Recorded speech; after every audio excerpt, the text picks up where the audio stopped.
hold up. Before we jump off the edge, let's take a step back and unpack this reality we're trying to hint at. If you've been following our latest uploads, you may have noticed our producer is digging out that rabbit hole a little deeper. And we did say that this was going to happen.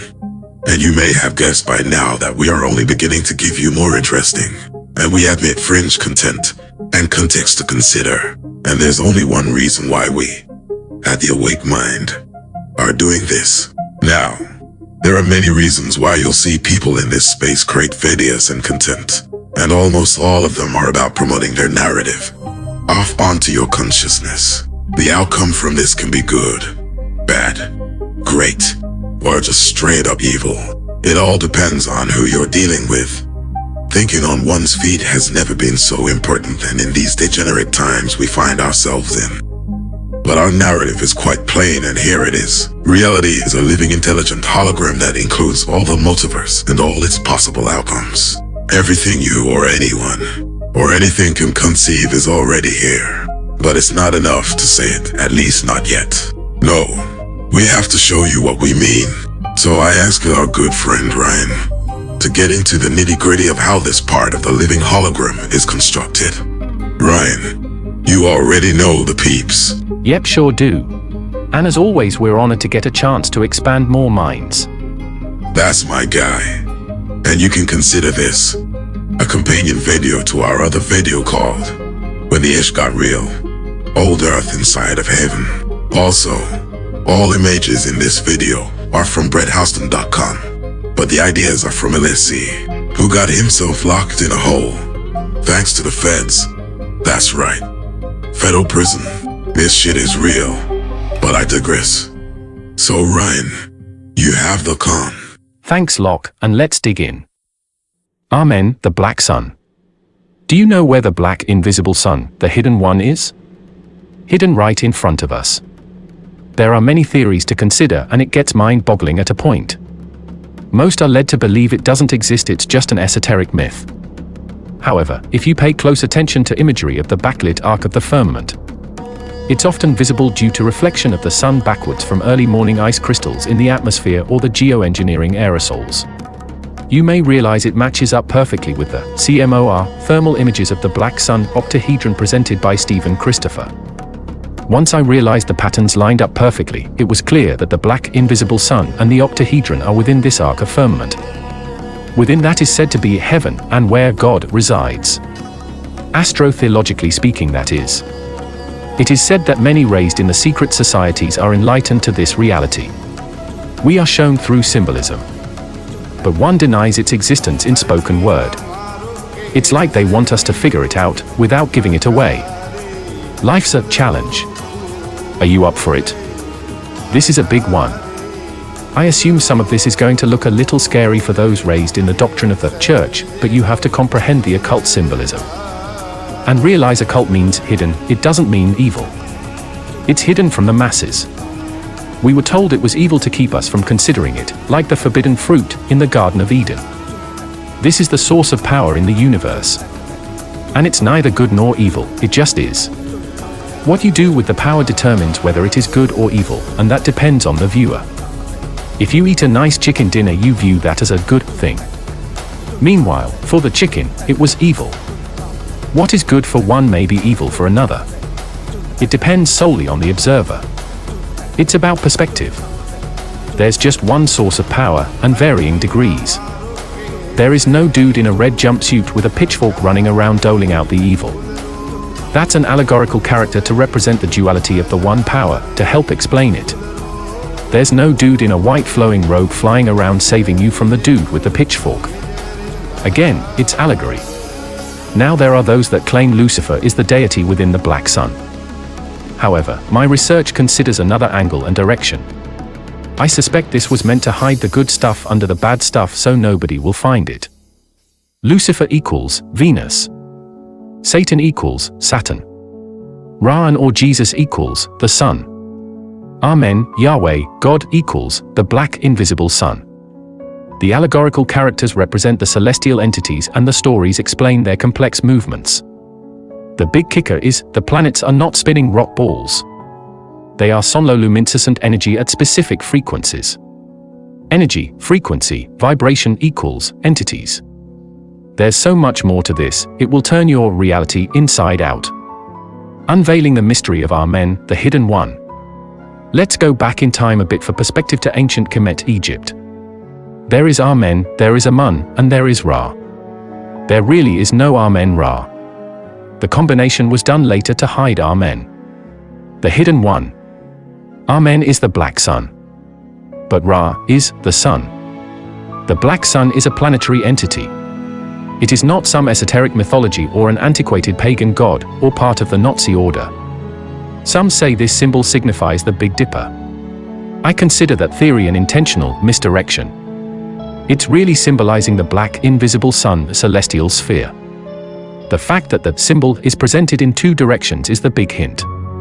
The Big Dipper only spins in one direction. The vortex of the black sun spins two different directions between the north and south vortex. Like a dielectric toroid field.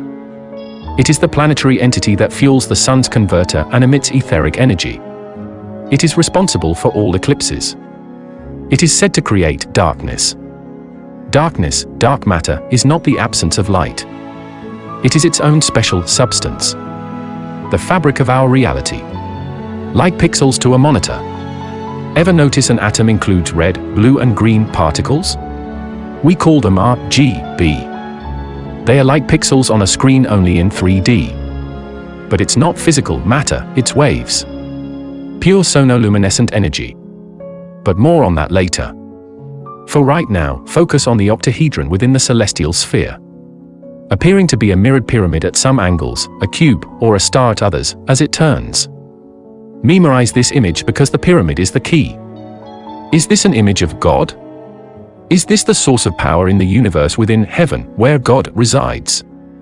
Or is it just the mechanism the Creator uses to power Earth and generate this holographic reality? Symbolized by the Eye of Providence and many other prominent symbols. It is the meaning of the Masonic G. The man behind the curtain in The Wizard of Oz. If reality is a simulation, this mechanism powers the intricate hologram. The symbolism is staggeringly everywhere, hidden in plain sight. The power that fuels everything here. The pyramid represents the north apex in the octahedron. That represents the Father in heaven. When you say Amen after your prayers to whatever allegorical deity you subscribed your soul to, you acknowledge this deity. Regardless of what's in your heart. If there is power in the name, then deceiving one of that name could be significant. Like praying to Alexa in Siri's name. Amen is not Hebrew for so be it. Despite what we have been told, Amen is actually the Father of gods. Your Father who art in heaven. The invisible sun that powers the visible sun. It's allegorical astrotheology. Amen has a multitude of names and symbols. But it all breaks down to representing the planetary entity within the celestial sphere, black sun, that emits etheric energy and powers the visible sun. This information is never included in our preset installed reality system. So you need to toss that preset in a bag with your belief system. Then toss the bag into the goddamn ocean. For fun, imagine that you are not an accidental ape-like being riding a spinning water ball through spaceland.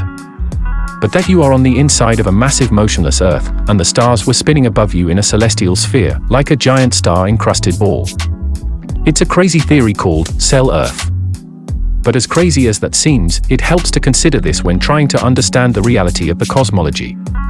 Because when you look at the movement of the stars and planets in time-lapse imagery, you will quickly realize both the aleo and geocentric models are inaccurate. This is the smoking gun. That one tipping point that destroys the geo and heliocentric models and confirms the real movements of the heavens. Vincent Brady created the most amazing time-lapse images of the stars' movement that really puts the universe in perspective. I initially considered that Earth was within the celestial sphere, as it spun around us. That's what observation would lead us to believe. But when you watch the movement of the stars in time-lapse, wide angle, you'll see the big ball spinning above you. The wheel in the sky keeps turning. It's an optical illusion using refraction to make it look like it envelopes and goes around you on the edges. Meanwhile, the celestial sphere spins inside and above us. This exceptional imagery captured by Vincent Brady illustrates this movement perfectly.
Symbolism is everywhere.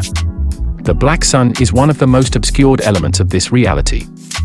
And yet it is hidden in plain sight right in front of you. You can never truly comprehend this reality without knowing the black sun. Only by raising your level of awareness can you see the hidden meaning. Until then, it's just pretty or weird art based on someone's mythology. The Eye of Providence is not a symbol of evil. We were just led to believe that to hide the true source of power within the celestial sphere, black sun. It is not just an esoteric myth, but a planetary entity. A massive star-encrusted ball spinning above us. The source of etheric energy, the fabric of our reality. If reality was a simulation, this is where you would find the man behind the curtain. The Father of Gods. Amen. Most are already praying, albeit unaware to Amen. Amen being the black sun. AKA Rahu, dark star, dog star, black star, dark sun, the hidden one who has many names. Responsible for all eclipses, phases and aurora borealis. The heavens where the G resides. To fully grasp the black sun, it takes a knowledge of many other elements, not included in our factory-installed reality systems. But it is worth everything. Once you finally see the magnitude of this, your perception of reality will forever change. The swastika has one original meaning. It is the black sun. Nazis used it because they knew the power of it. But it is not a Nazi symbol. And it does not mean Nazi. Regardless of association or what one may be led to believe. It symbolizes the black sun. Most people don't even know it exists despite all the symbolism surrounding them. Some would prefer you think it's some Nazi bullshit than realize what the black sun is. Amen. But symbolism speaks more than words, indicating one of many entrances to the underworld. Most Americans are unaware that both solar and lunar eclipses are covered by the black sun, not the Earth. But this has very deep significance in ancient times and occult practices today. But hidden from the masses, albeit in plain sight. Far more important than a simple celestial body. To learn some truth about eclipses, you can start in Vedic cosmology. It is called Rahu. Rahu ate the sun, now follow that rabbit down the hole. NASA will tell you it doesn't exist. But can they tell you why there are over 50 documented eclipses with both the sun and moon on Earth's horizon? This proves that the Earth's shadow is not affecting phases or eclipses. But an object that caused the eclipse was moving the opposite direction of the moon. So as the legend says, Rahu ate the sun. The black sun is called the hidden one because it is not luminous and rarely visible in the sky except in phases and eclipses. Yet the truth about this is hidden, in plain sight from the minions. We have covered the functional characteristics of its role in eclipses and such, now consider the spiritual, energetic, symbolic connections. When you conclude your prayer with Amen, you connect to this entity. Like when you say, Siri, you can connect to Siri. But she will not answer your prayer if you ask in Alexa's name. The black sun produces etheric energy. It is power. It is not a mythological creature. This is important to always remember. Ether emanating from the black sun is what pushes us to the terror, not gravity pulling us down. Tesla called this universal compression. Ra is the visible sun. You see and feel the sun's energy and power. You know it to be real. The moon and planets emit energy as well, at specific frequencies. These affect us as they come and go closer and further. But we don't see the black sun's power and energy. That's why it's called the hidden one. We were told it doesn't exist. We question whether it's real. And yet, we tap into its power unwittingly when you pray to Amen. Think about that. Semantics is very important in this reality. So is spiritual law and etymology with consent and binding agreements. Why do you think most every religion wants to get you into a soul contract with their special deity, or version thereof? Why did they deceive everyone to exclaim Amen at the end of their prayers or chant Amen? Sound is everything in this reality. Energy, frequency and vibration. Think about it, you can ask Siri any question you desire, or directions to the closest Starbucks, and she will magically hear you and grant your request. She answers to her name when she is being summoned. She activates, she knows. She answers your prayer, she saves you from the darkness of your own ignorance. She will not answer your prayer if you call upon Alexa, no matter what is in your heart. No matter what your intention was. So if there is power in the name and someone hid the name from you, do you think it was done for your benefit? Of course not. There are rules that govern this simulation we call reality, regardless of what we believe. One thing that is crucial to understand then is that there are no particles, only waves. There is no physical matter. Tesla hinted to that in his statement that to understand the universe one must think in terms of energy, frequency, and vibration. Planets are not terra firma, but cymatic frequencies. Sonoluminescence. And you can't land a spaceship on that, Houston. Other theories of the black sun. Vedic cosmology claims eclipses happen when the sun-moon intersect along the nodes. But they place Earth within the black sun. So we still share the theory of intersecting nodes, albeit inverted, because in the cell-Earth model we place the black sun within the Earth. The cell-Earth theory, however, claims that there's a massive star-encrusted ball, celestial sphere, that sits inside the shell of Earth and spins around but right above us, encased in glass-like firmaments, containing a water or plasma-like substance. The black sun spins like a toroid field. And at different points on Earth, one will see the top spin in one direction while the bottom appears to spin in the other direction. Observing star trail time-lapse sequences will help one see this more clearly. Once you see that big ball of stars spinning above you, you can't unsee it. Once you wrap your head around this, all the ancient symbolism hidden in plain sight is unlocked. And there is a ton of it. Symbolism can be more effective to help one realize this than all the words we can use to describe it. It's probably the most important thing that most people are completely unaware of, despite all the symbolism seen daily. It's been hidden, like a giant Easter egg in plain sight. It's like they really want one to be able to figure it out, but it's a challenge. I have long heard that there was a portal to the black sun through the sun. It opens during an eclipse.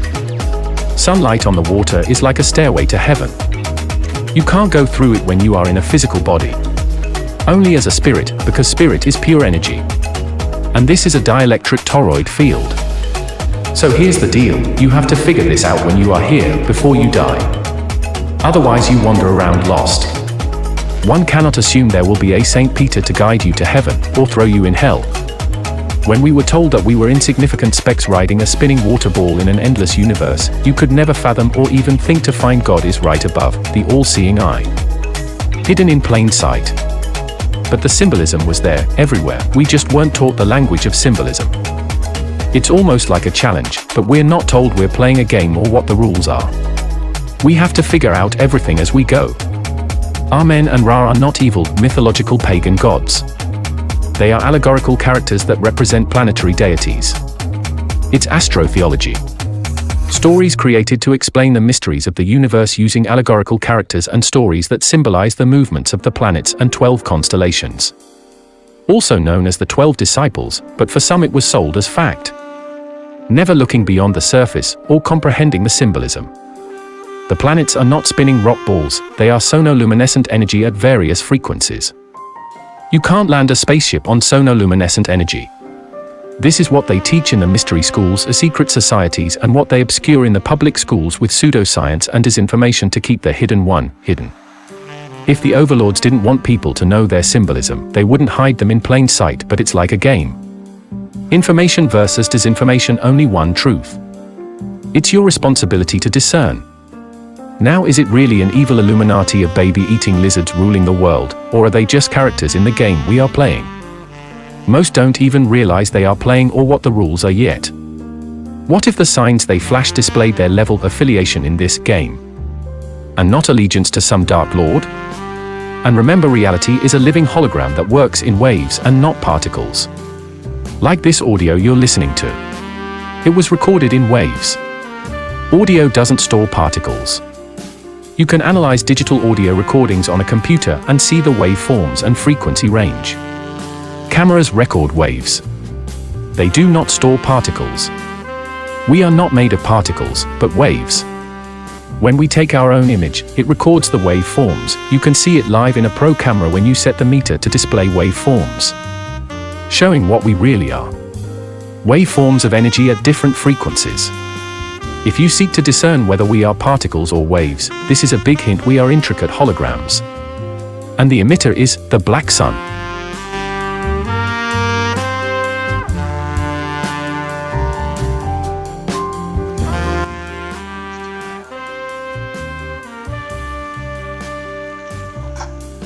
I was done with the whole universe and the earth thing, but there's been such a huge posting about it recently with people coming out from the flat earth community and saying that they think it is concave, so I'm here to maybe fill in some holes, fill in some gaps.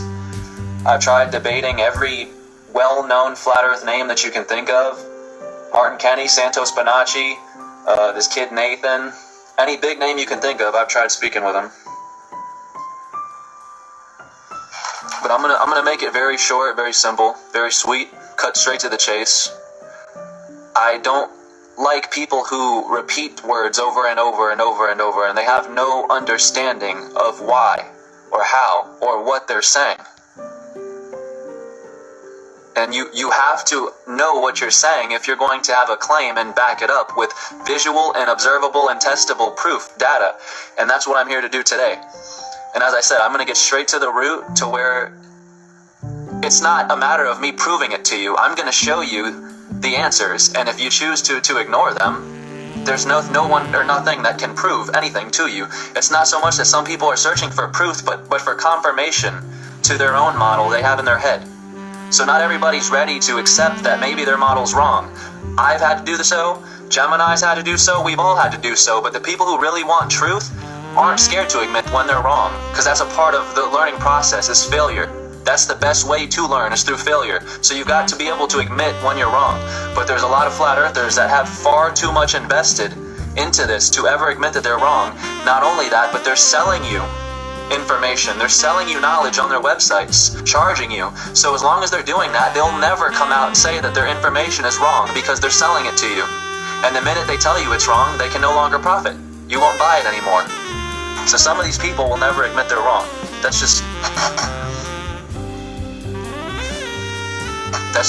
get that out of the way. But like I said, I'm gonna get straight to the root. I'm sure many people who have familiar with the flat earth and hollow earth, I'm sure many people know what ether is. Ether, the life force of this universe, Vril. There's only one reason why we know what ether is. There's only one reason we know what ether is and why it is. And it's because we have studied the properties, the functions of our universe. And this is what I would like I said, get straight to the root. Because when you say the earth is flat and you live on the dielectric plane of inertia, you need to have evidence, or at least words to back up why. How do you exist in a counterspatial void? Meaning everything in this void has no mass, has no volume. So these flat earthers who are saying it's two-dimensional in a three-dimensional circle does not work. Because again, you can repeat that. It's two-dimensional, a three-dimensional circle, but if you really want science, you want to break it down to science, you're not acknowledging the two field modalities that are making up the torus field you're speaking of. And I'm not trying to use big words for anybody, I'm simply breaking down what a torus field is, the two field modalities, convergent and divergent, magnetic and dielectric, that make up your torus field. But the flat earthers are constantly saying they live on the flat part of a torus field, which is the 2D part, inside of a torus, which is the 3D part. And it's not possible. Everything that has mass and volume, which is us, even a pen, anything that has volume, definition, dimension, is expressed outward through magnetism. It's cast out from the center point, from that void that they say they live on, through magnetism. So you cannot live in a void of counterspatial, that's counterspace. It has no volume, it has no mass. There's not one flat earther that acknowledges this, that I've seen, and there's not one flat earther that breaks down, that at least says, yes, you're right, this is the dielectric plane of inertia, but we live here because. But what I'm going to do is basically go back into history. Let's go back into history to the 17, 18, and 1900s, okay? Any civilization, any empire, any culture that you can think of in your mind right now, top of your head, believed the earth was hollow. And if you don't believe me, you can Wikipedia it, Google it, whatever your source is, research it.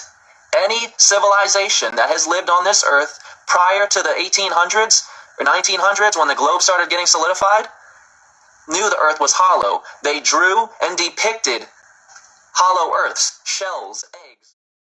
Literally look it up yourself, literally, and you will find any culture, Hindu, Celtic, anyone you can think of at the top of your head believed the earth was hollow. Not only hollow, but it had poles, and it was hiding, or it had more land inside of the earth.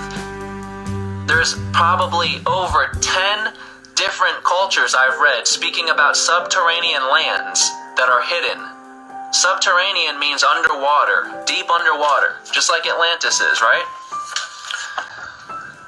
They're speaking of more land, subterranean land, and lands inside the earth, lands underneath the earth, lands deep under. Words to that effect. This is your Egyptian carving in stone. I don't know if you can see that too clear.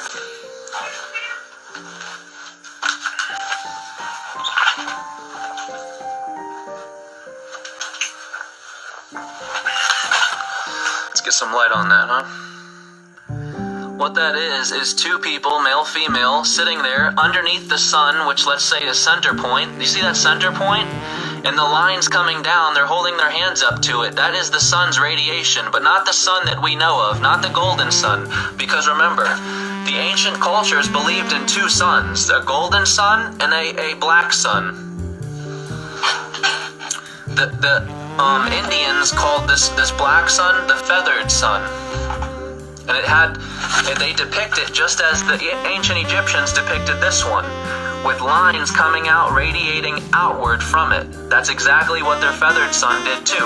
Lines coming out to form a sphere, all equidistant from the point, coming to form a sphere because everything is pushing outward from that point, which is your creation, your manifestation, your creation, consciousness. So what they've done is they've taken the center point to creation and they've put the earth as the center point. They've put the earth at the center. They've put us in the center and they have everything revolving around us. And what's difficult about this is this model still works somewhat. Still makes sense and still can put a pretty good argument. Right? But again, when you fully dive into it, you see that this collapses on you very quick. You study the history. The history alone shuts this down. But then you get into the scientific dynamics of it, and that shuts it down even further. Then you get into the flat earth community side of it. Any question the flat earth community cannot answer with their model is easily answered with the concave hollow earth model. The most common question I get asked, and I've proven this myself. I have done the experiment myself. I've taken a picture of the moon from where I'm at, Florida, the United States, and I've had somebody on the opposite side of the world, in Asia, take a picture of the moon. And what we found was they saw it lit.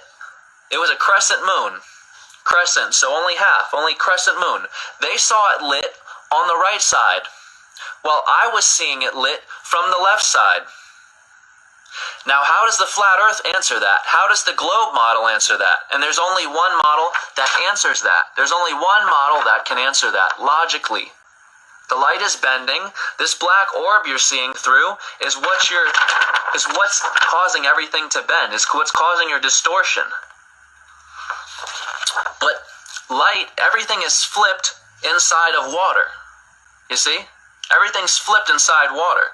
So from my view, I'm seeing the moon lit from this side while he's seeing it lit from the opposite side because the light is being flipped through the water. Through the sky, the light is being flipped. We are both looking at the same moon, yet seeing it lit on the opposite side. The only answer for that is the water. You can prove that too. Put water in a cup and look through it. It will flip your image. On the YouTube, and I'm looking at a live webcam of the sun in Russia. It's black. They got this sun blacked out in Russia. And I went to go look at it on my laptop. And I'm gonna try to open up my laptop. I tried to pull this up on my laptop. Hold on, you all. This is like face down. You gotta wait for me to get organized because this is the spur of the moment. I go to pull this video right here up on my laptop where it's at, and this is what it says: video unavailable. and it's the same watch screen, but it's telling me it's unavailable. This is in Russia, is what it is. This is Russia. If you look up here, it's their live webcam where you can go back. So that's what I'm looking at, and I wanted to show it on my laptop, but it won't let me. So I'm going to try to put it at a normal speed, because this is really strange looking to see the sun like that. So we're going to play it because they won't let me show it on my laptop. So I'm recorded at normal speed as the sun comes down, because the sun is black in Russia. And if you're just tuning in, I tried to pull it up on my laptop and it won't let me. It says video unavailable. So we're waiting for the sun to come down through here. I don't want to wait too long. I'm probably get a little bit closer. We'd wait for the sun to come down because it's going to be black as it's coming through. They've made it, something's wrong with the sun. This is in Russia. See this, like Russia, Octobulb. Yeah, so watch this sun as it comes down. It's going to turn black in the center. Let's see if I can do it. And I apologize for showing this on my big computer, you all, but they made it black as it's coming down out of the sky. It's getting ready to set, and they made the sun black. I'm trying to see. I can't really get close up, but I am filming this. I'm filming this also on my with my computer program, because I want to capture this since I can't get it on my laptop because it said the video is unavailable. But this is in Russia. You can see the date up here. You can barely see the date. 2/4 something. It's black coming down for some reason. If this media pulled down, then you are onto something. Yeah, and I didn't close out of this. I typed in the exact address right here on my laptop because I wanted to film it on my laptop, and they won't let me film it. So this is the next best thing. And it's like, the date is September the 4th of 2021, and I can't read the timestamp. It's like 15 or 1658 or 53 in Russia. See if we can see it up there. I can't really read it that much, but that's where it's at, and this is the only way I can do it. I want to make sure I have good quality. That's setting at a 480. We haven't got no better than a 480. But the sun shouldn't be black when it's coming down because the rest of the sky isn't black. You can see it right here. In Russia. It's this place right here. Bless you all. Whoa. What happened? Did I do that? Oh yeah, I did that. I touched my mouse is what I did. I touched the mouse and made the sun do that. And if we look down here, here's a reflection of it down here. So this is reflecting whatever's above the sun. You can see the reflection of it in the lens flare right there. So I'll upload that video. You can see it in full screen because I'm recording it. But yeah, there's something going on with that sun. I've never seen it blacked out like that, you all. Unless their computer is blacking it out. I don't know why they would do that. I really don't, but it's not available. And the sky is red. You think it's a wormhole? Let me move my mouse out of the way because I don't want to touch it. Yeah.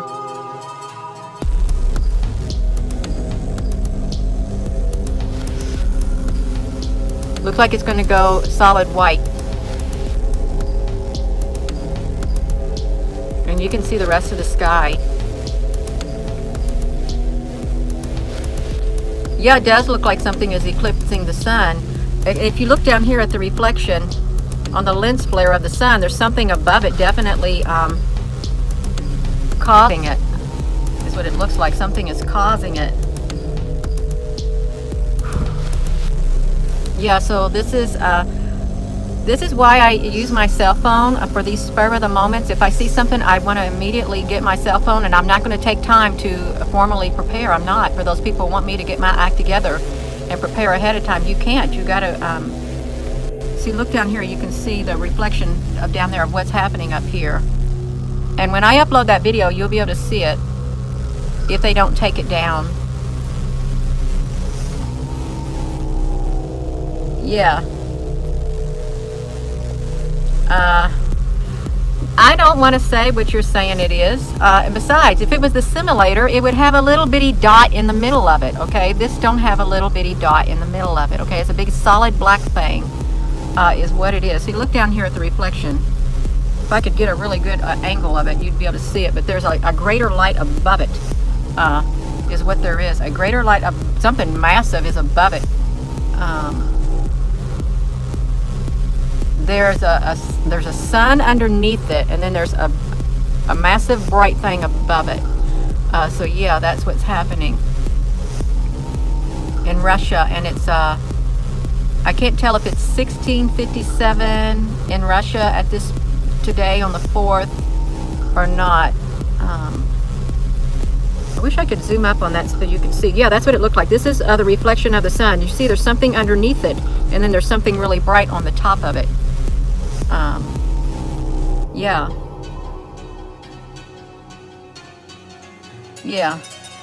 I'm not leaving this screen. I'm not going to leave this screen at all, because the reason I'm not going to leave the screen is because I tried to get on it on my laptop, and the video is not available at all. It's not available. We are looking at the sunset. The sun is going down on the 4th of February in Russia. And this is their TV. It's their TV thing right there. And the timestamp is like 1658 or 1550. It's probably, or 1858. I can't tell. I really can't. But I'm recording it. And yeah, I probably should. Oh no! Look at this. Look at this area right here. You see how massive that red thing is right there? Look how red it is. Right there. That is enormous. Is that a planet? Can you see that down there? Look at me. Let me get something. Look at that right there, you all. Don't stop it, Gina. It is enormous. That is enormous reflecting down there. Oh my goodness. That should not be, you all. No, that is not. This is that reflection, like where it's dipping down. This is a perfectly round thing.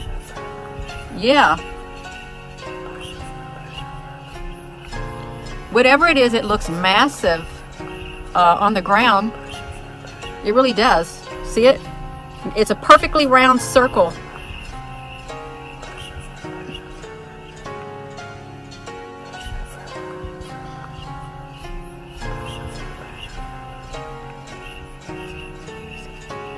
Oh yeah, they locked me off Twitter. I'm off of Twitter. They said something, we've noticed unusual activity on your account. You need to do a 2-step verification and put your phone number. I have not posted since. I haven't, but there's something right there, right here in the middle of the screen. That is coming from the sun. That's the reflection of what's up there behind the sun. Is I got Telegram, but I rarely ever even look at my Telegram, you all. Rarely ever. I probably should kind of work on tying all of my stuff into all of the social media things. I really should. I could make time to do that, I guess. There it is right there. If that's Nibiru, it's showing up in the white snow and from Russia, from the sky above, is what it's doing.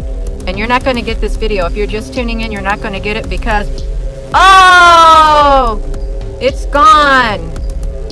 They got rid of it. They got rid of it before it went down.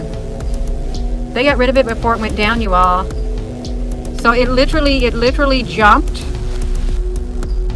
Let's watch it, because it was showing up in the grass. It was showing up in the snow. And they got rid of it, because look, its reflection was showing up right there.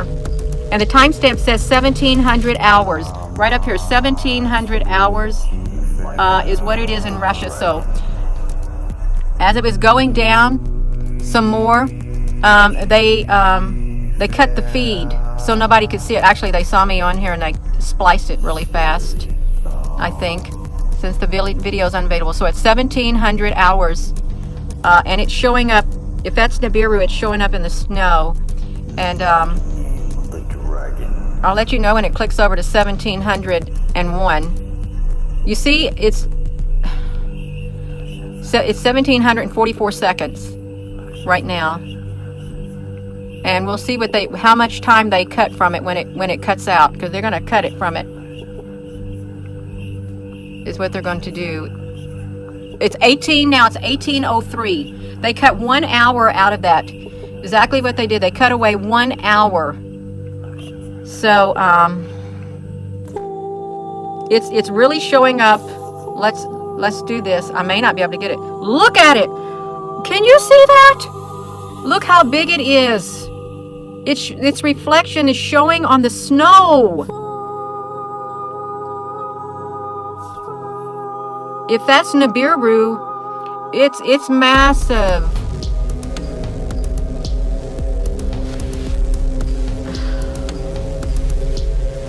It's showing on the snow. And it's 1640 and 30 seconds in Russia right now on the 4th. And look how big it is. It's showing up. Yeah, so that's it, you all. That's probably Nibiru, because we don't have any of those like circles that would come from the sun simulator. You know, the little flower pattern. We don't got it. But we got this. And you know what's really strange? I was talking to Polly a few minutes ago, and she was talking about Nibiru. That seems to be the common thing, Gina. If you're ever led to start looking into Nibiru again, Gina, that's what people were talking about. And so I got on here on the live webcam, and I ended up here. And I said, Polly, I said, that sun is blacked out. And then look, it's Nibiru. It's just like that. Just like that. The black sun and this reflection on the snow. You're not going to find the link. And this is why the video is now unavailable. It's totally unavailable. You won't get it. Now it's 1541 and you can still see it, you all. That's not, no. Yeah, there is something definitely going on. It's in Russia, and it's the TV thing. Yeah. Boom. So yeah, it's 1642 is the timestamp on this. 1642, right there. Yeah, hello. I'm recording it. I've got this yellow thing around here. That means I'm recording it because they're not gonna let me have it. I hope it records it. Yeah. Yeah. I've had a headache for 3 hours. a stress headache or a tension. That is massive. Look how massive it is.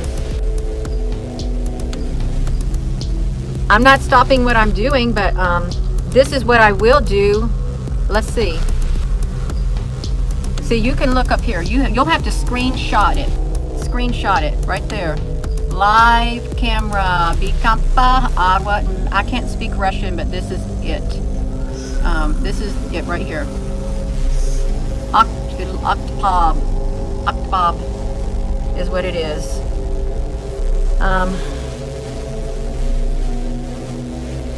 Oh, that's wonderful. Yeah, if you speak Russian, you can go there, because it's reflecting on the snow.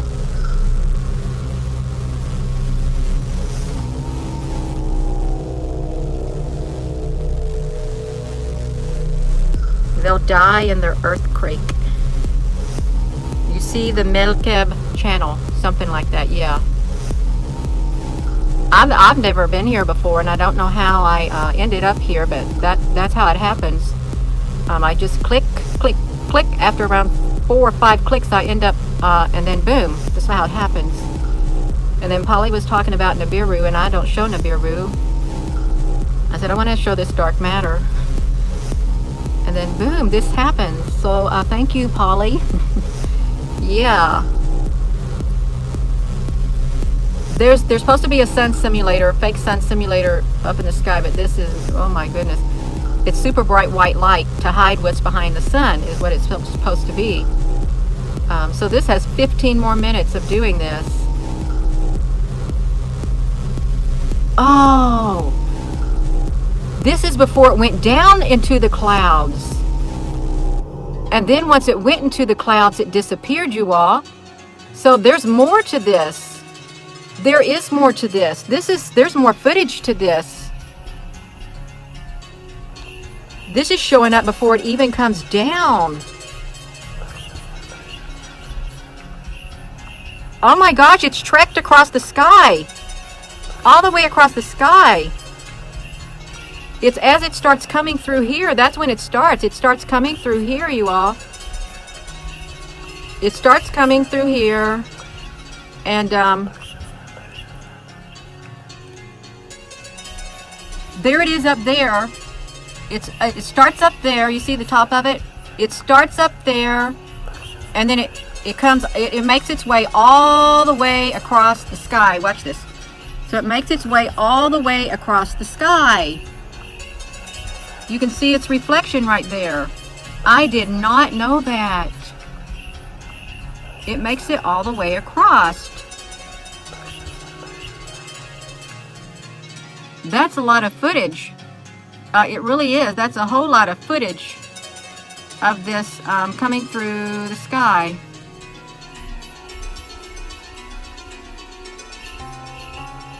So yeah.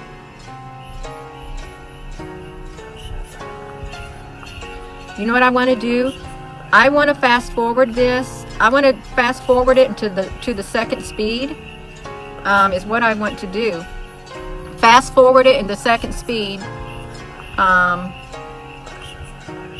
And see how fast it's going to move.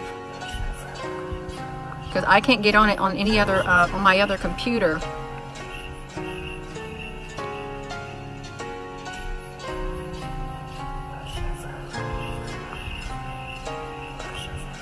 So I've never seen this. I'm just going to tell you, I've had the red flower petals show up in my photos with my Nikon, and I've seen it in a lot of other people's photos, but I've never seen this type of reflection in any of the photos ever that anyone has taken. I've never seen it.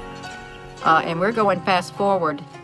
And if you're just tuning in, I tried to pull that video up. It's unavailable on my laptop. I tried to get into it.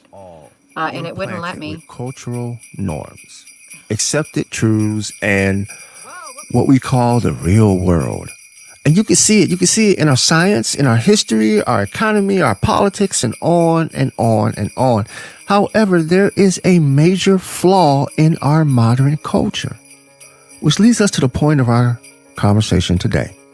This flaw is, well, you can find a flaw when you probe into the reason why we accept the world we are told we live in. Why is the cause of things? It's understanding the reason behind not only our actions, but the choices and the thoughts behind the choices we make. In his book, Man and His Symbols, the world-famous psychiatrist Carl G. Jung recalls one of his patients sitting in her office working. As always, during the afternoon, everything's going fine. And then all of a sudden, she gets this dark mood that just comes upon her without any warning, and she doesn't know where it's coming from. However, unconsciously, she heard a foghorn from a distant ship miles away through her window, and it brought up memories, still all unconscious. It brought up memories of a distant lover that she was trying to forget. So, how often? Seriously, how often do we dig for the underlying reason behind what we consider reality, behind who we think we are, behind how we live our lives, behind all of our attitudes and our personalities and our personas and our quirks and our idiosyncrasies? How often do we look for the true purpose, the true reason why we do the things we do? You know, now might be a good time for us to admit to ourselves that maybe we spend a little bit too much of our lives in like a semi-intelligent autopilot. They have a term for this type of automation. The type of automation where you're lost in whatever you're doing and whatever you're feeling at the moment is called identification. And so, or some people call it waking sleep. And when you're in this sense of waking sleep, which is also called illusion and Maya in the East, but it's a form of just being so caught up in whatever it is you're doing, whatever it is you're feeling, whatever it is you think you are, that there is no separation of you and the world you live in or you and what you consider your life. And this waking sleep is the very first thing that must be overcome. Now, I'm not talking about having, full 100% waking consciousness all day, every day. No, that's not realistic. And sometimes, especially here in the Western world, that may not be very helpful. There are times when going on autopilot is a good idea, but we should know when and how to shift gears. And the reason why this is so important is because perception is everything. What you accept as true is true for you regardless of if what you believe has anything to do with outside reality. For instance, I'm sure that you can think of a time when you made a decision or did something only to learn later that while maybe you had the facts correct, you had the context all wrong. And because of that half understanding, you either made a wrong, hasty choice or you missed a great opportunity. And if you can nod your head once to that, then you know it happened at least 10 times. So having the ability to honestly take yourself a step or 2 or 3 back from what's going on so you can see the full picture is priceless. And you can only get there by learning how to stop identifying, at least temporarily, at least long enough to give yourself headspace. So how do you do it? Well, for me, it first happened during a car accident. It went across the screen really fast.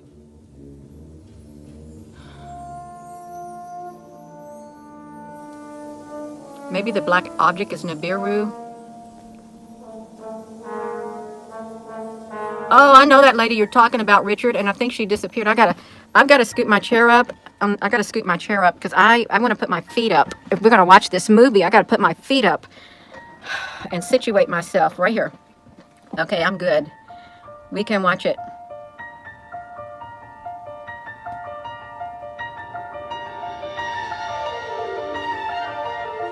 And we're watching it. This thing is massive. Wow. It is massive. I am Applebrook. I got my feet up. My back's hurting. I've got my feet up. I've got my glasses on to block out the rays from the computer too. I had some in the house.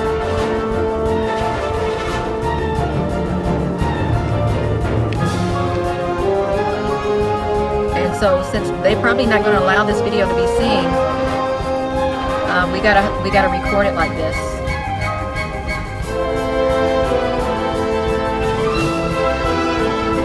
So it's 1641 or 1541. Look how red it is, you all. You're welcome, Stephen.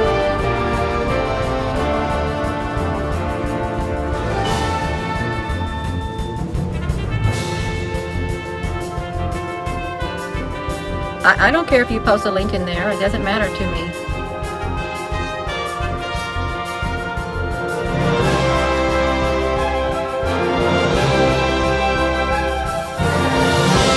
I cannot believe how massive that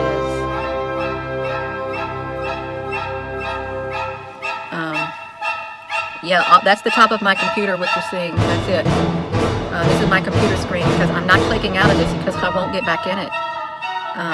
This is in Russia. This is some TV thing in Russia. You're welcome, Christy.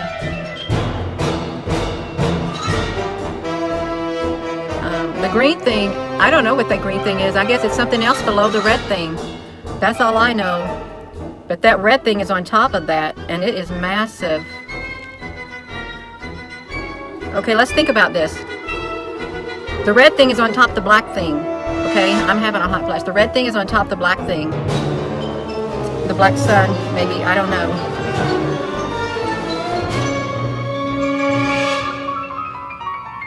So it's getting ready to go through the cloud.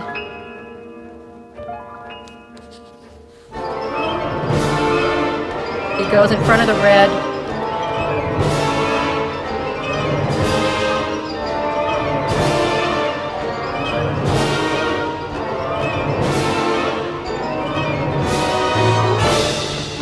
GM Asari, thank you.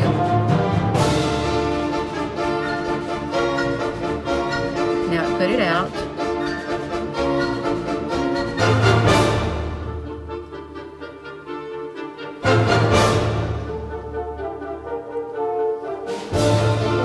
I've never seen a black sun. It was a total black sun when it came across the sky. And I've heard something about a black sun. Is that our original sun?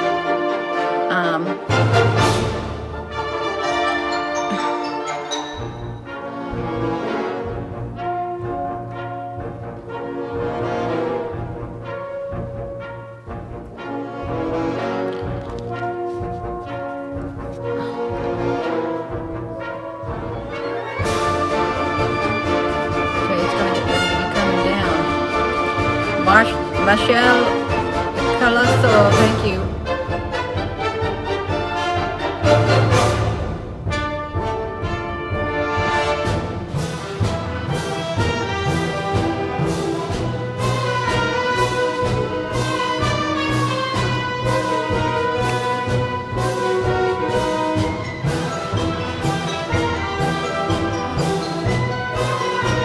Okay, it's getting ready to pierce through the cloud.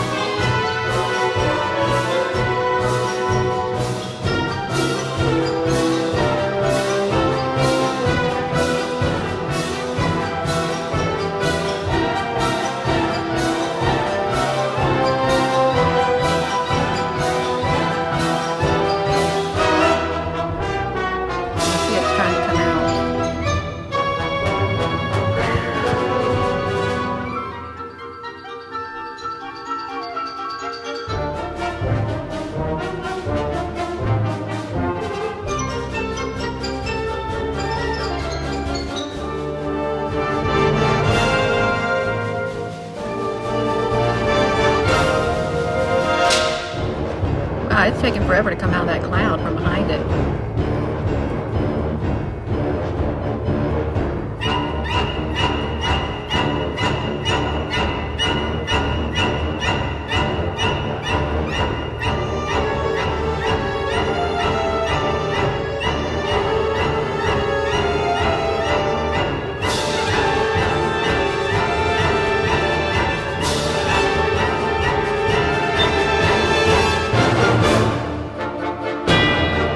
See that smoke glow red? It's glowing red.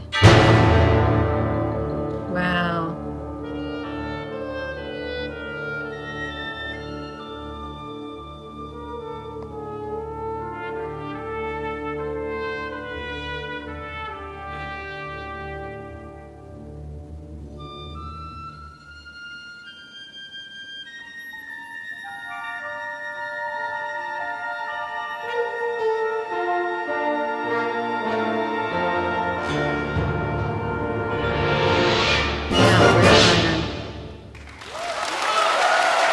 Starting to show up down here now. So I'm going to angle it because it's starting to show up down here. The red from the beer wood. You need to get that out of the way. You don't want to get that in the way. I don't want to get anything in the way.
Yeah, that's right. On the Facebook.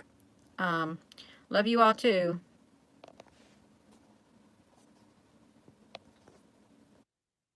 Now that my belly's full, we can get down to business. The term occult means secret or hidden in the context of supernatural, mystical, or magical beliefs, practices, or phenomena. From a modern Christian perspective, these practices are considered heresy and frowned upon, and a few short centuries ago were punishable by death, usually after a considerable amount of torture. Before Christianity, however, much of the spirituality of the ancient world involved mysticism and magic and was performed out in the open. This was especially true in places that were influenced by a demographic of people who are mostly remembered by the color red, the most famous being the Phoenicians, which means red in Greek, but also the Minoans, Etruscans, Egyptians, Mycenaeans, and several Native American tribes, among others on both hemispheres of the Americas. These ancient civilizations were known for being seafaring and controlled a vast global trade network which generated great wealth, especially during the Bronze Age, but came to a relatively abrupt end after a series of wars which ended in defeat at the hands of the Roman Empire. We're outnumbered, and the Romans have chosen a battlefield that plays to the strength of its infantry. It's a wise choice, but it's not as wise as they think. Ready yourself! When they see our cavalry advance, they will respond. Whatever your losses, you must drive them back and sow complete confusion.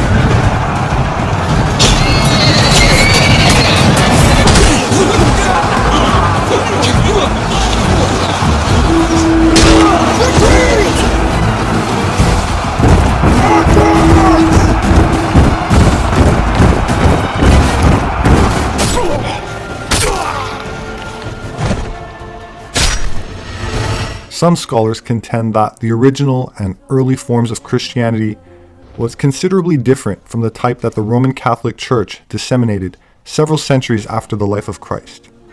Some researchers claim that Jesus himself may have been part of a sect known as the Essenes, which practiced a form of Gnosticism, which implies a direct connection with divinity, as opposed to requiring a pope, priests, and a hierarchical power structure that was imposed later by the church. These Gnostic practices were deemed heretical, vilified, and forced to go underground, especially in places like Europe, where the Inquisition hunted and executed those that continued to practice in secret. Groups like the Cathars, Templars, and what in a general sense are referred to as pagans were labeled as witches, and either exiled or killed. In a prior video I made called A Brief History of Witches, which I'll leave a link to in the description, I had said that many of the witches were Rh negative and that the rhesus negatives were targeted. Of course, many of you astutely commented that Rh negative blood factor was discovered in 1940, so how would they have known who to target centuries earlier?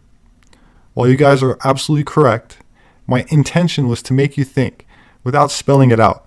They were, according to some, targeting a specific race that was entering Europe from the Middle East. These people were bringing their old religion into Europe, and many Roman soldiers, for example, subscribed to these Aryan rituals, which went by different names. In the case of the soldiers, Mithraism was most common, and the emperor felt threatened by it. These ancient religions, which predate Christianity by many millennia, and some claim go all the way back to the Ice Age, during the mythical times of Atlantis, continue to be practiced in secret under the guise of alchemy, with the ancient teachings disguised as symbols and passed on orally or in the form of some esoteric books. Some of these books were discovered a few years ago in the Czech Republic, many containing instructions of sex rituals and what would be considered by most to be dark magic. It turns out that this esoteric library belonged to the inner occult order of the SS, the Black Sun, and more specifically Himmler, who was very into the occult as a sort of technology, as the Germans believed the ancient Aryans possessed powers which have been lost to modern man. In the distant past, the Atlanteans, the fourth root race of creation, had split into pure and bestial species. After many thousands of years, the pure race, the Aryan god-men of the fifth root race, had interbred with the beasts. The result was catastrophic decline and the near loss of the Aryan psychic powers. The SS occult elite regarded themselves as a form of holy knights, like the Knights Templar and Teutonic orders, and this library of 13,000 books, found near Prague, had not been accessed since World War II. Norwegian newspapers reported claims that at least some of the material was seized from the Norwegian Order of Freemasons in Oslo during the Nazi occupation of the country, and this is possible, and I'm sure many books were taken from similar secret societies all over Europe occupied by the Germans. Himmler founded the H Sonderkommando in 1935. The H stood for Hex, which is the German word for witch. Their mission was to collect as much information as possible on sorcery, the occult, and the supernatural in general. The majority of the collection was known as the Witches' Library. It focused on witches and their persecution in medieval Germany. Himmler believed that the Roman Catholic Church attempted to eliminate the German Aryan race with witch hunts. This was also the case with what we call werewolves, which I've already covered in a prior video. From the perspective of the SS elite, they represented the descendants of the Protestant side of the infamous 30 Years' War, in which there was a split in the church, which resulted in a degree of religious freedom and the Protestant Reformation. Himmler also allegedly learned that one of his ancestors had been burned as a witch, which I can't confirm, but the idea that Aryans were being burned to death is common knowledge in occult orders. The books were to be kept in Weibelsburg Castle in western Germany, which was given the name Black Camelot by some, and is where Himmler created his court of SS knights, mimicking King Arthur and the Knights of the Round Table.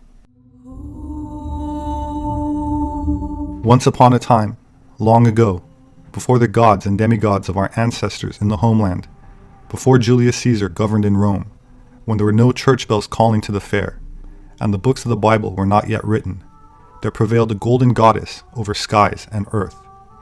All people belonged to the sun and worshipped its sunshine. The sun warms up the earth when the goddess combs over the earth with her golden rays of hair, as she does always at midday. Humans forgot that it is like that, because it's written nowhere in the Bible, but it is like that.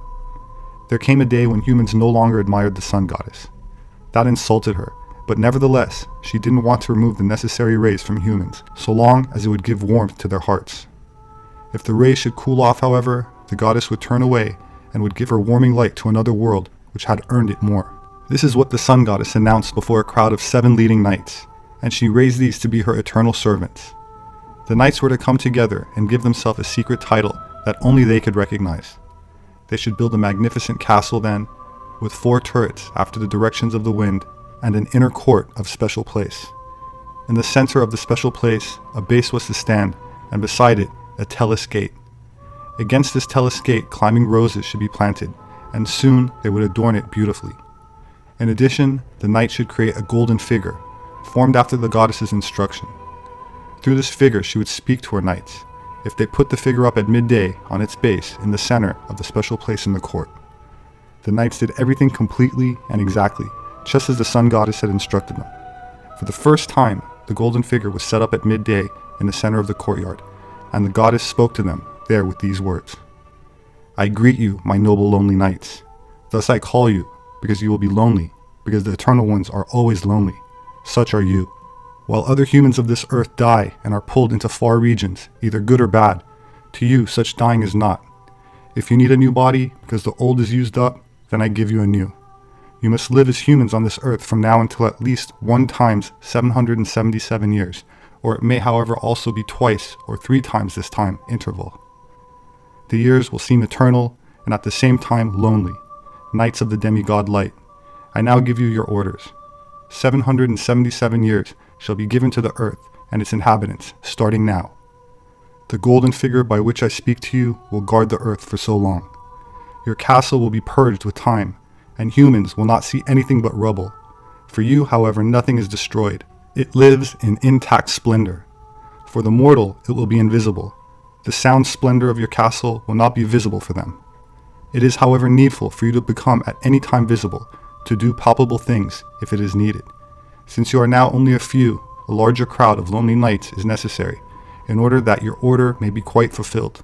It is for you to select from among the daughters of humans the most beautiful and noble, and to sleep with them for 7 days and 7 nights without break. Thus shall you transfer your immortality to these your wives. The children who you witness with them will not be immediately eternal, but I will give this power to them. Now I want you to go forth for the first 7 years. One goes into northern Germany and takes himself a woman there. One goes into northern Italy and takes himself a woman there. One goes to France and takes himself a woman there. One goes into southern Italy and takes himself a woman there. One goes to Spain and takes himself a woman there. One goes to Hungary and takes himself a woman there. One remains in southern Germany and Austria and takes himself a woman here. Send your first son and your first daughter to this your castle. The golden figure will speak through me and instruct them all further. Thus, the mystery crowd of the Eternal Lonely Knights was formed over time. Today, the castle is a museum, and the esoteric occult practices of the National Socialist Party is rarely discussed, except to ridicule. But there are some exceptions, however, particularly in places in South America, where beliefs in ancient civilizations like Atlantis, magic, and other occult practices were shared with the Germans and continued after World War II. When one thinks about an occult connection between the Germanic or Prussian Empire and South America, the first nation that likely comes to mind is Argentina, as relations between Germany and Argentina stretch back to 1871, when the first ambassador of Germany was sent to Argentina. German immigration in Argentina is the largest in Hispanic America. Over 3 million Argentines are of German descent.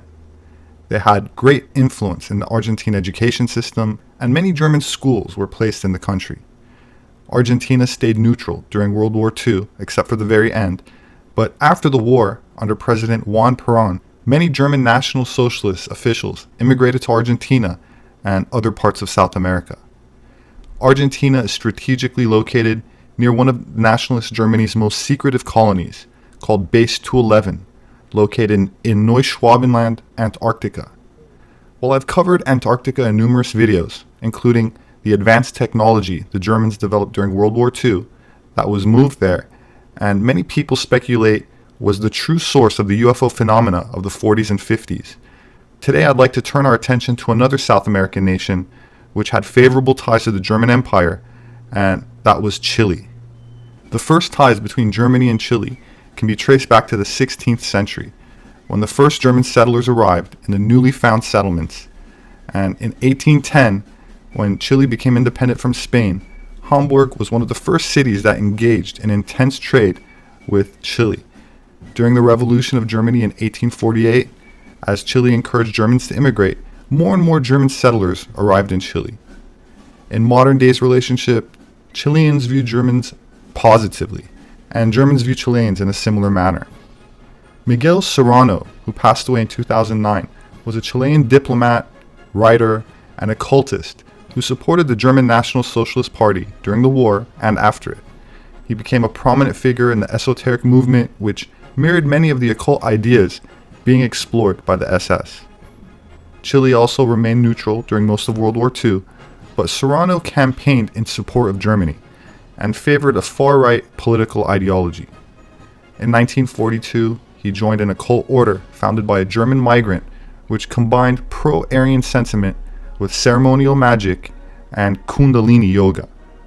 This order claimed that the group owed its allegiance to a secretive Brahmin elite who resided in the Himalayas, a topic which I covered in my prior video called the Order of the Green Dragon.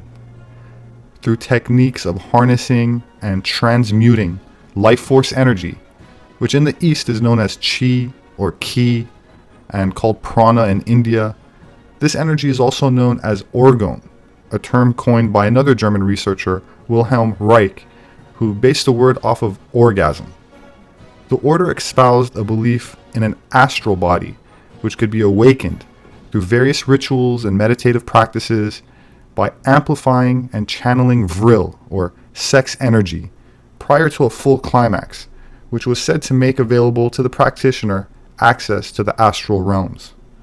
Another influential Germanic occultist that migrated to South America was Arnoldo Krumm-Heller, a German esotericist who became an important figure in the spread of occultism in Latin America. He moved to Chile and other parts of Latin America, where he founded several occult orders, which included rituals like a Gnostic Mass as performed by other occultists, such as Aleister Crowley, but in other respects differed from approaches taken by Crowley, so I wanted to be sure to point that out as well. As the Second World War officially ended, Serrano was convinced that the Führer had not committed suicide in Berlin, as was claimed by the victorious Allies. Instead, Serrano believed that he had escaped and was living in Antarctica, either in a secluded, warm environment on the continent, or more than likely under the ice cap itself in a military colony established by the U-boat division. After visiting Antarctica as a journalist with the Chilean army in 1947 and 1948, Serrano was absolutely convinced about the nationalist German occupation of the South Polar continent and wrote a book espousing that, quote, Antarctica is inhabited by unknown beings. He then traveled to Germany and then Switzerland, where he met the psychoanalyst Carl Jung and published a book about his time there. It seems Serrano has always been fond of Dr. Jung and the human potential. Quote, in 1947, I took a trip to the Antarctic, which I subsequently described in a book called Invitation to the Ice Fields. One thing I did not mention in that book, however, is that I took with me a book entitled The Ego and the Unconscious by Carl Gustav Jung. In my book, I explain the circumstances which brought me to meet Carl Jung. He wrote the foreword for my book, The Visits of the Queen of Sheba. I think that this Swiss professor knew better than anyone else in our time who H really was. Jung stated that H was possessed by the collective unconscious of the Aryan race. This means that H was the spokesman of the whole Aryan world. This extraordinary theme is explored in my book, The Last Avatar. Lucifer is the morning star. I'm a Luciferian in the sense that Lucifer is the morning star, the most beautiful light, and the morning star is a god, goddess, Venus. Contrary to misconceptions, Lucifer has nothing to do with Satanism. The Third Reich banned the Thule Society and other occult orders because there was too much old nonsense in these esoteric clubs, as well as some connections with Freemasonic societies, Aleister Crowley Satanism, and so on. The SS was also influenced by the Templar order. They tried hard to produce the Overman by using blood alchemy, the absolute man. The SS tried to transmute man to Superman in Sonnenmensch, or Sunman, a man who will again be a god. This is an old Aryan concept, which is not unlike traditional Greek thought and the initiation of the mysteries of Apollo and Dionysus. The Dorian Greeks had a nostalgia for Hyperborea, and so do we. The first polar or Hyperborean race had the power called Odal or Vril, which has now been lost. The task of the adept is to try to recover this power and become like Shiva or Wotan again, the Overman. There are many legends about the Tibetans and the Battle of the Bunker. As a matter of fact, the mission of the Tibetans was to preserve and protect the entrance of the Hollow Earth, like the Incas in America. The real link between Tibet and the Third Reich was a swastika, the same as that of the religion of Bo, of pre-Buddhist Tibet, which was Aryan of the Dropas, of the Hyperborean. The Hyperborean Aryan gods lost the purity of their blood. They mixed with the daughters of man, an involution, a paradise lost. The avatar comes at the last moment when everything seems lost. When the memory of the blood is faint, almost obliterated. The avatar rekindles the spirit, shakes the world, and infuses courage in those still loyal. During the final offensive in the Ardennes, SS soldiers wounded in British and American hospitals steadfastly refused blood transfusions for fear of losing the memory of the blood.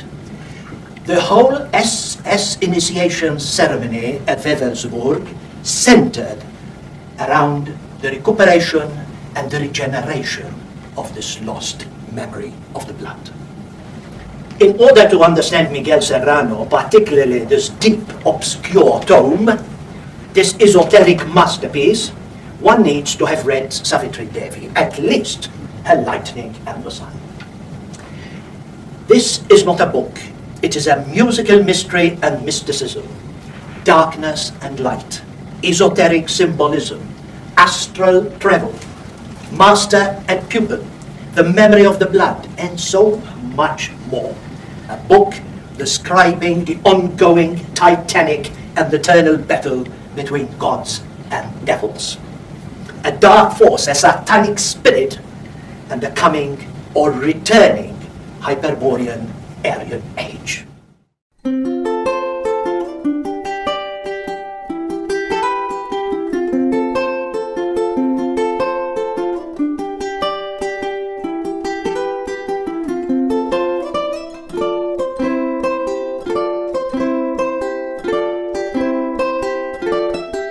I got hungry again on my way home and decided to stop for some sushi at Kopen Ramen in Encino.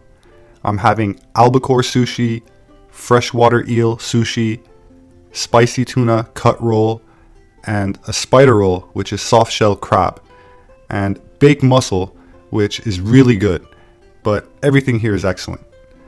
I've also been invited to speak at some upcoming conferences, so keep an eye out for that if you'd like to catch my lecture, which will hopefully be uploaded as well if you can't make it. My name is Robert Sepper. I'm an anthropologist. My published work is available on Amazon, as well as through various other major book outlets. They make a great gift. If you'd like to support my work, you could do that through patreon.com. There should be a link in the description section for those that are interested. I appreciate it. Thank you. Please hit the like button and subscribe for future updates. As always, I look forward to reading your comments, so please leave me your thoughts below. Please have a wonderful weekend, and I hope to see you again soon.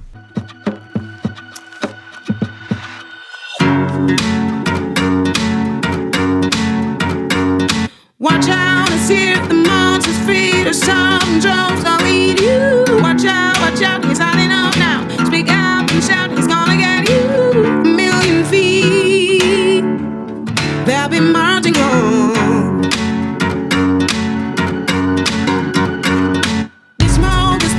Clock is ticking, the time critic will alarm you.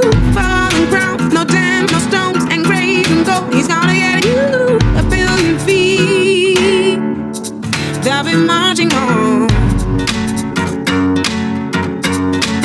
Don't wanna hear your false cries. Your white lies are king's eyes. Don't wanna hear your false cries. No lies and no colors. Living with the black sun.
Living with a black sun,